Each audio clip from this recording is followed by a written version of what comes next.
Kayong pinadala dito ni Pato? Seryoso kayo dyan. Alam mo, kung yung presidente na hindi taga Maynila, ha? Di ako sanay ng mga paikot-ikot, probinsyano ako, at matagal akong mayor sa aming syudad. Kilala ko kayo. Laking pulis ako. Ayaw ko na lang magyabang kung bakit, pero laking pulis ako. Alam ko kayo diretso-diretso. Alam mo, kayo pumasok, sa isip siguro ninyo, paging pulis, pag may baril, may badge, yun na yun.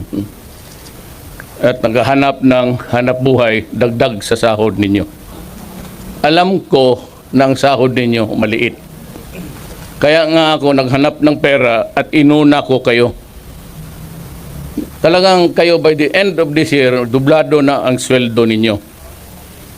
Kaya naman, meron talagang mga kagaya ninyong mga ulol na ugok. Putang ina, hindi kayo na gusto niyo mas habang pulis kayo, mas marami. Ayan ang problema ninyo. Gusto ko yung ihulog dyan putang inang Pasig na yan. Pero wag na lang, kasi itong human rights, kung anong nakikita naman sa buhay ng isang taga-gobyerno na gustong disiplinahin kayo. Gusto ko, palinisin ko kayo ng magbalik kayo dito, mag-swimming trunks. Linisin niyo yung Pasig River. Inumin niyo kasi madumi. Putang ina kayo. Bata pa naman kayo lahat.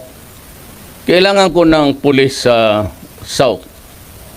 Kulang ang pulis sa Basilan kasi maya't maya pinagpaputok-putok yung mga istasyon doon, no, ubos. Kayo, lahat ngayon nandito. Kasali kayo sa task force sa South. Padala ko kayo sa Basilan. Tumira kayo doon ng mga 2 taon. Kung lumusot kayo buhay, balik kayo dito. Kung doon kayo mamatay, sabihin ko sa pulis, wag na magasto na para dalhin pa kayo dito, doon na kayo ilibing. Wala naman kayong mga... Doon niyo pakita yung kalukuhan ninyo. Hindi ako mag-retraining. Anong retraining ko sa inyo? Putang ina, tapos na training ninyo araw-araw. Ano retraining ko? Yung utak ninyo. Hindi ko madala yung gano'n eh. Gayat kayo sa akin, hintayin ninyo kung matapos na pagka-presidente ko. Magbarilan tayo. Kala siguro ninyo na let's check kayo, papatulang ko talaga kayo. Prepare to move out. I'll give you 2 weeks from now, 15 days.